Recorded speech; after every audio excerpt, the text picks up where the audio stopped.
moom ñax ma amu seen jot quoi bojo bojo moom amu jot bojo bojo quoi sérieusement j'ai autre chose à xam nga mooy loolu. mais sur le plan de la ak politiquement parlant am na ñu ne stratégie bu baax la c'est-à-dire que ñu bañ a commettre les mêmes erreurs des gars de Macky. parce que am na ay temps ci jamonoy Macky Sall dañ doon wax naan ñoom dañoo déserté woon les plateaux boo leen invité duñ ñëw donc am na sax ñu ne ci moment boobu ngeen profité wax ci li nga xamante ni moom moo di affaire homosexualité bi. ba indi benn incompréhension ci ñenn ñi. en tout cas gis-gisu ñenn ñi la mais ñoom quand même gis nañu seen stratégie de com. luñ leen dénk mission gis nga ni ku génn wax dara Sonko wala ku génn wax dara Diomaye à la minute bi dinañ génn tontu la. mais bu ñu tontu lan lañ ciy teg xam nga affaire bi du wax ak tontu affaire bi indi argument la par exemple quand on parle des daara la dañu soxla ay xam-xam boo xam mooy tax daara yi xale yi duñu mën a yalwaani loolu ba ngay ñëw xam ne yow lii lañ doon xeex ak Macky Sall yow da nga waroon programme boobu da nga waroon bokkaale indaale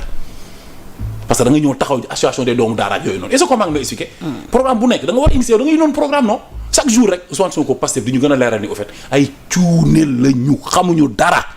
chaque jour moo tax man ñeneen ñi defaan sax man xam fa lan la ñuy teg comme argument man damay topp sax maanaam damay yërëm sax ñi ànd Pastef parce que duñu am argument surtout gor boo xam da nga jàng alxuraan am diine di imam ragal yàlla xam nga doon xeex pour diine bi nga ànd Ousmane Sonko mu nax la ba heure bii nii topp FMI ak ay banque mondiale yi ñu commencé di xool daara yi di wax ay waxu ay yalwaanu daara yi nooy def gàcce du la rey gàcce c'est que mooy loolu quoi pen man damay toog man mais non man Sénégal au fait dañuy mais gis dëgg ne ni du dëgg quoi mais c'est grave te li ñu doon xeexee Macky Sall penda kenn mënul am maxaama Sénégal ñun lu ñu bañal Macky Sall ñu nangul ko Ousmane Sonko jamais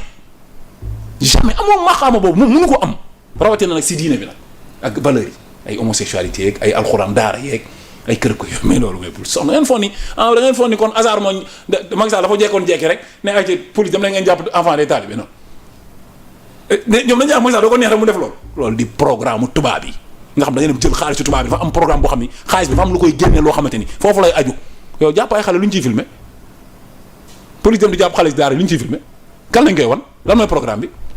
loolu tax à chaque fois bu ñu wax si ministère des affaires étrangères ñu ci boole ministère des affaires étrangères quand il s'agit des enfants de la rue programme la boo xam tubaab bi dañ ko teg muy yor muuni bu bëri la te ñu yoruñ fukki dërëm fi mu ne. ñi liñ dara def xale yooyu dafa ci am ay étranger yi nga xamante ni yeneen dëkk lañ jóge ay Guinée ak feneen donc il faut que ministère bi dina leer nañ doxal nañ xam dina leer. d'accord xaalis dañ soxla fi mu ne te yoruñu dara te loolu day indi koppar ne la war ñi politique lañ gëm ak xaalis faalewuñu diine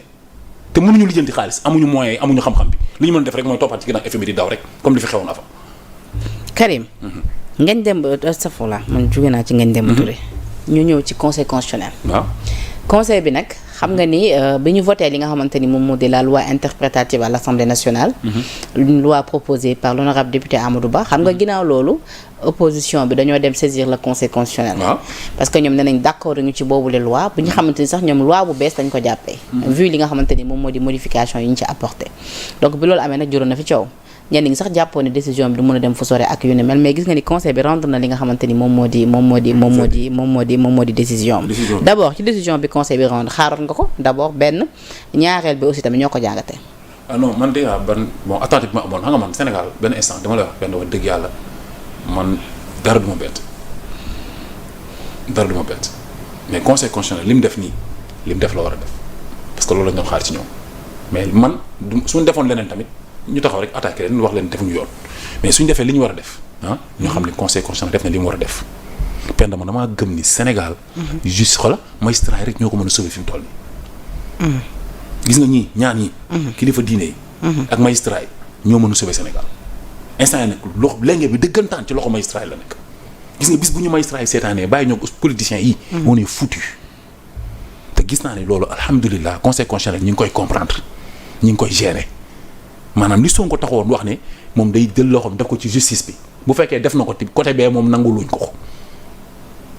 xam nga comprendre lu expliquer. mais si ñaari camps yi ku ci nekk yaa ngi xëccoo ndam li de. non ñi ngi naan ku ci nekk ak interprétation bi nga jox décision conseil bi. benn kenn amu ci ndam kenn amu ci défaite li Sénégal moo ci am ndam mooy conseil constitutionnel bi doon Macky Sall yow de élection yi doo ko pousse conseil constitutionnel boobu moo taxawaat encore taxaw dignement ci la mu teg yoon ba mu nekkoon daan ne loi bi dafa anticonstitutionnel léegi réflexion bi ñu war a pousser fi ñu war a pousser suñu réflexion mooy Pastef 130 députés la ñu am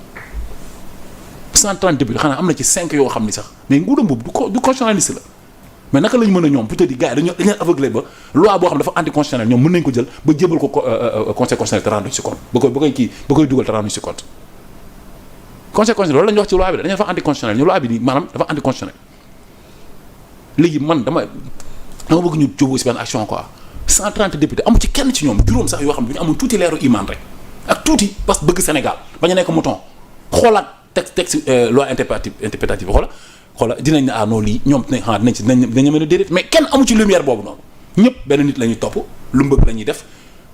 li fi Macky Sall amoon na moo fi nekkaat rek mooy parlement boo xamante ni benn nit mooy taxaw bëgg benn affaire on réfléchit pas comme des moutons tu viens da nga bëgg benn affaire on le vote on l'amène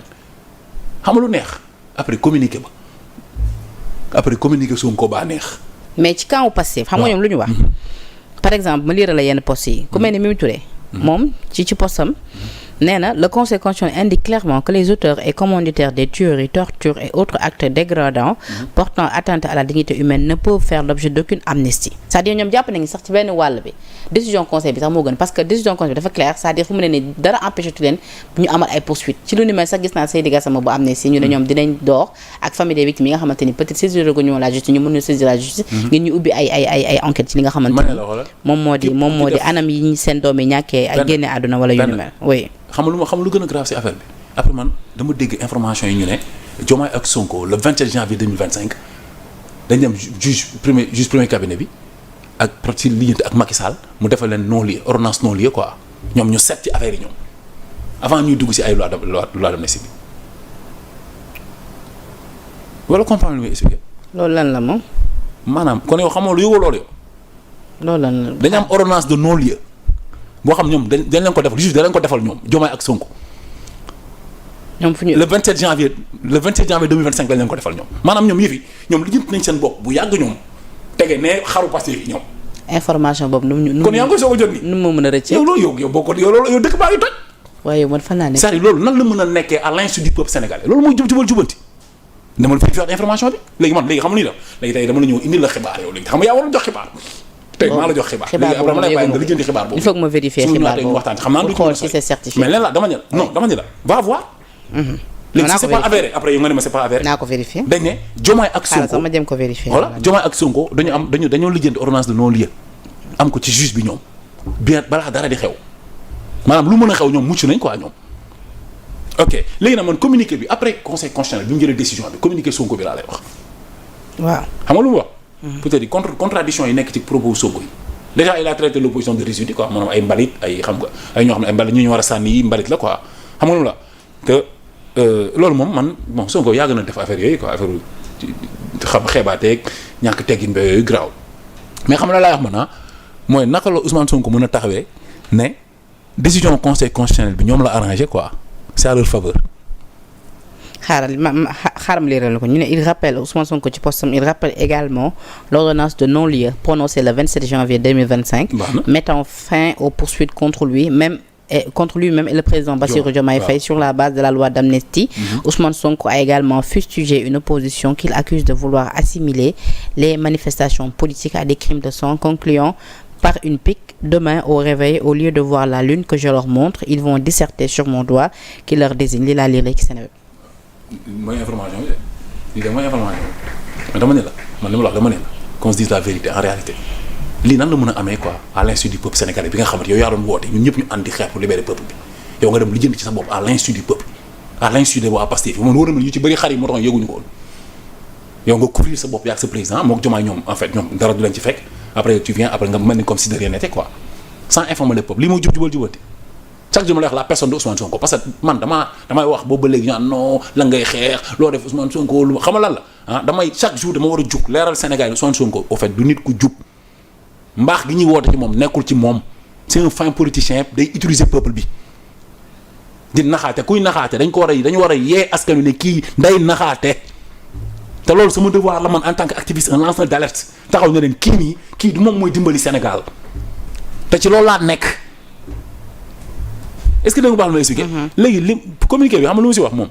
mooy li ñu lii ci communiqué bi après avoir lijjanti seen ordonnance de non-lieu boobu noonu lijjanti seen bopp ba noppi dafa ni xam nga lu ñu wax. nee na ñoom décision conseil constitutionnel bi ñoom la arrangé quoi c'est à leur faveur daf leen arrangé. waa Penda. waaw xam nga lu ma jaaxal. waaw. coowal loi interprétative bi coow li mu indi ci dëkk bi ñu ne ñun taxaw ne loolu fi amee parce que xamatuñu kan moo rey kan on comprend plus xamuñu lu xew. loi bi dañ ko annulé ñu bàyyi justice mu indépendante ba pare ñu def ay réformes mu képp ku def naka sudul noonu ñu teg la àtte la parce que dafa doy politicien à chaque fois bu ñu am possibilité utiliser parlement yi xam nga lu mu la xam ñu couvrir seen bopp lor askan wi reyante yi loolu dafa doy ñi di dee moo doy ndax politique te politicien à chaque fois duñ ci dee lu nit mën a def mu leer ni soo ko defee suba yoon da lay topp loolu de moo taxoon ñu doon xeex ne loi bi lu nit mën a def na leer nañ dindi loi bi annulé ko ñoom ñu taxaw defuñu ko reyantewuñu si ba dem ba taxaw ci buntu parlement bi naan kii ñëwal diw ñëwal ñu ngi lay xaar fii. lu ne wax nañ ko fi débat bu ne def nañ fa coow lu ne def nañ ko fi. te gars yi ne après seenuñu la fa. problème bu ne def nañ ko fi xeex bu ne wax nañ ko fi conseil constitutionnel ñëw def li mu war a def ko ni mu ko war a defee nga ne li mu def yow la arrangé est-ce que gis nga contradiction yooyu manipulation boobu noonu. est-ce que yaa ngi dégg li ma lay wax yow. Juan Branco jàpp na ni bi décision du conseil constitutionnel dafay faciliter sax la saisine de la cour pénale internationale par les autorités sénégalaises à l'encontre de monsieur Macky Sall. Il ouvre désormais la voie au président Diomaye Faye et au premier ministre pour initier une telle démarche s'il le souhaite. Et Maître Moussa Sarr qu'est-ce qu'il a dit. ndiiroo ko wala waxul Maître Bamba Cissé qu'est-ce qu'il a dit. Maître Tall qu'est-ce qu'il a dit. Penda kuy Juan Branco Penda kan mooy Juan Branco quoi. C'est l'un des avocats de Sonko. mais il faut arrêter il y a combien d'avocats ici au Sénégal. mais ci la bokk mais Penda xam nga ci la bokk wax bu yàqu la ngay dagg li may wax rek nag waaw dëgg yàlla ci la bokk wax bu yàqu dama ni mais qui est Juan Branco au fait mais pour l'amour du ciel qu'il nous fiche la paix quoi on n'a pas besoin d'un petit français qui traîne ici il y a des avocats plus compétents que lui yoo xam ni c'est des fils de ce pays-là qui sont dignes qui ont été là quand le combat a été combat dëggantaan. Des avocats qui sont respectés partout dans le monde très très respectés comme Maître Moussa Sarr et d'autres avocats yoo xam ñi ngi fi comme dim si yàlla si comment il s'appelle Maître Khoureyssi Ba mais qui est Juan Branco quoi bu xam à chaque fois on commente Juan Branco à la télé on parle de ses tweets mais qu'est-ce qu'il a fait pour le Sénégal mais c'est un avocat français qui nous dit comment ñun nan la ñuy gérer ak fan la suñu politique Sénégal toll quoi man sérieusement j'aime pas qu'on parle de Juan Branco quoi man je commande pas les propos de Juan Branco j'accepte même pas Juan Branco comme français j'ai une question pour lui. En étant français on dit qu'il est français je pense que loolu moom c'est pas grave j'ai le droit de lui poser cette question il y en a qui disent pas des rumeurs qu'il est homosexuel oui ou non si c'est vrai il n'a qu'à tweeter ça nous dire oui lui il est homosexuel c'est une question que je lui pose foofu laa yam ci moom. doo ci bëgg xam loolu même loolu fi yam la. je lui pose cette question parce que on dit qu'il est préparé pour ça en fait il a des programmes pour ça pour le Sénégal tout comme nous combattons l'homosexualité. Et il est en train d'être très respecté par les autorités dans ce pays-là. Il est partout, il tweet, il traîne dans la politique sénégalaise, il commente, il est partout. Il est même dans le Parlement quand nos députés sont dans les plénières et tout. Donc maintenant, j'ai le droit de lui poser ces questions, à lui demander s'il est homosexuel ou pas. S'il n'est pas, alhamdoulilah. S'il est homosexuel, après on va voir ce qu'on peut faire avec lui. Point final. nañu wax leneen. yow daal loolu rek moo la ci leer. question boobu daal nga bëgg mu leeral. dina ko am répondre. Juan Branco. Karim Gueye te demande moi je suis un activiste sénégalais je te demande si tu es homosexuel oui ou non point waxal leneen benn Juan Branco du ma wax si moom aw ma jotam sax valeur bi ñu jox benn sagaru tubaab buy taxawaat rek. ñëwal ci décision bi. yeggali fi nga nekkoon décision xam nga wax naa ne décision constitutionnelle dama li ma si wax rek dama ni la kenn gañewul répétition lay nekkaat kenn gañewul opposition pouvoir loolu c'est pas important li am solo mooy léegi on a compris. que léegi politique yi war nañ comprendre ni acquis bi nga xam ne am nañ ko ñoom bu ñu ko deful constitutionnellement sax def ko ci texte yi def ay réforme def ko ci texte yi sax que nit ñi ñoree nañ noonu que magistrats yi ñoree nañ noonu xam nañ ñoom dañu war a indépendant seen pouvoir dañ koy jël xam nañ Macky Sall doy na leçon si ñi toppoon pouvoir politique yi fu ñu mujj ana Maham Diallo ana Bassirou Gueye ana keneen à chaque fois les politiques les utilisent après dem sànni leen comme morceau dem seen yoon kon ñoom nañ assumer honorer seen liggéey te ñoom ñu ngi koy wane ñu ngi koy jëfe gàccee ngalaama conseil constitutionnel te ñu góorgóorlu fexe bi buñ ne Macky Sall qui est derrière ndax Macky Sall keroog ba mu bëggee pousse élection yi dañ ne ko élection yi doo ko pousse qui est derrière conseil constitutionnel moment boobu noonu foofu laa fa waxee. ci fan yi ñu mujj tamit conseil bi tamit joxoon na leen tamit beneen réponse par rapport ak li honorable député Amadou Ba bëggoon xam ndax Macky Sall si wii wu noonu dafa doon déposer ab 3e mandat. lan lañ ko wax lañ ne ko c'est pas vrai. ñu ne ko ñoom fu wër nañ ba dagg waaye gisuñu ko. loolu amul c'est-à-dire xam nga manipulation yooyu ci Macky Sall dafa bari moo tax ñoom boo waxee ñaan da nga baalu ak Macky Sall ñoom dañoo war a baalu ak Macky Sall tamit bu baax ils ont fait beaucoup de manipulation et de mensonges ci kaw Macky Sall te lépp c'était pour accéder au pouvoir après ñoo répété waat li Macky Sall doon def yow ñii ñoom Macky Sall ku gën. mais Karim yow da nga bokkoon si ñu jàppoon ne Macky dafa bëggoon def 3e mandat. yow déggoo ma xanaa moo tax ma koy baalu àq man daal xamu yéen fu ngeen di déggee rek yow man su ma toogee yow gis yoo xam ni ma doon wax chaque jour ñu confirmé ni du dëgg du ma baalu àq man. ok jullit de bu tooñee day baal. waaw tooñ naa damay baalu àq. ñoom nag booy baalu àq ñuy soppa galañu di mbëkk miir yi di diree ko. parce que problème mu xol lañ am. ko jullit moom ku tooñ da ngay baal. mais ñoom ils nous ont induit en erreur ces gens là te li gën a metti mooy Macky Sall li ñoon xeex démb bu ñu taxawee dañ bu fi nekkoon dañuy continuer di ko xeex ak moom te ñoom ñi ngi si nekk di doxaatal nii xool daara yi ñu ngi dem di song FMI te ay programme la xaalis yooyu da nga koy jël dafa am programme la xaalis doo jël lekk de da am programme dañ koy accompagner dafa am lu ñu lay doxalee nii nga koy lekkee juróomi fii lay dugg fukki dërëm yi nee yooyu nag mooy dindi suñuy valeur ak suñuy vertu ak suñuy principe religieuse waaye daara gi nag wax nga ci ba pare génn. non dafa metti